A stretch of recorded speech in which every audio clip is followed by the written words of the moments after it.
大家好，这里是柳二姐美食。蒸包子你还在提前发面吗？像我这样做，个个都是蓬松暄软不塌陷，鲜内有多汁，省时又省力。其实方法非常简单，下面我们跟着视频看一下是怎么做的吧。首先把我们的章鱼给它放到案板上面，用手把章鱼表面这一层紫颜色的这个膜给它撕去不要。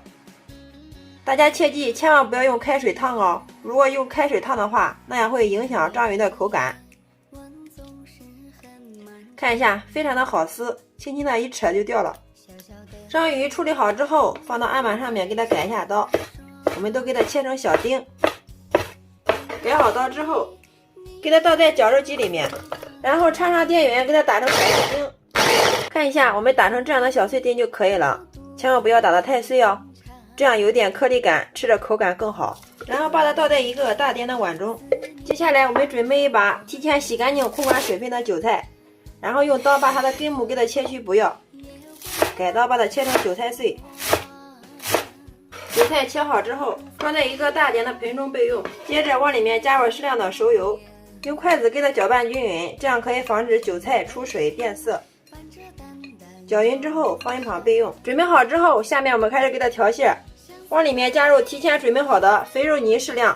加入肥肉泥可以使我们调出来的馅吃起来更香更润口。肥肉馅和章鱼馅的比例是1:3，大家一定要记住这个比例哦。加入10克的米酒去腥解腻，少许的葱姜水去腥增香，2克味精，2克食用盐，2克鸡精，少许胡椒粉去腥增香，少许蚝油。然后用筷子充分的把它们搅拌均匀，把葱姜水充分的吸收到馅里面。如果家里面没有米酒的话，我们只用葱姜水也可以的。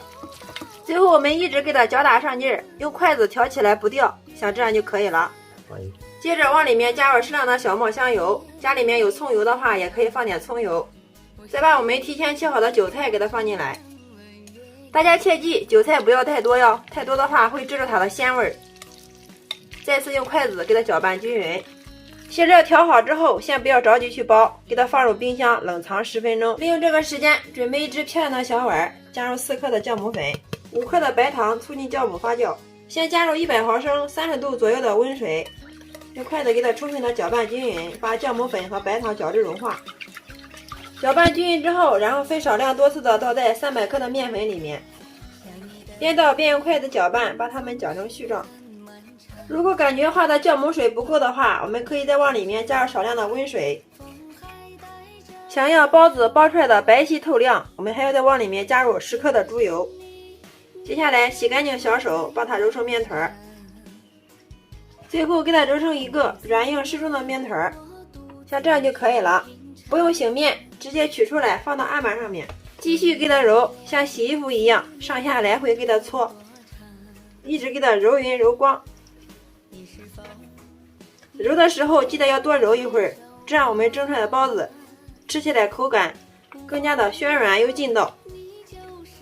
我们一直给它揉成一个像这样光滑细腻的面团就可以了，直接给它搓成长条，再切成大小均匀的剂子。取一个剂子出来，放到案板上面给它整理一下，整理成一个圆形，像这样就可以了。接下来再用个擀面杖把它擀成一个边缘薄中间厚的包子皮，像这样就可以了。然后再放上一份我们调好的馅料，我们调这个馅可以用来包饺子、做煎包、做蒸饺，味道都是非常的鲜美哦。然后按照我们自己习惯的手法给它包成一个包子的形状，捏着一头慢慢的往里面给它收口。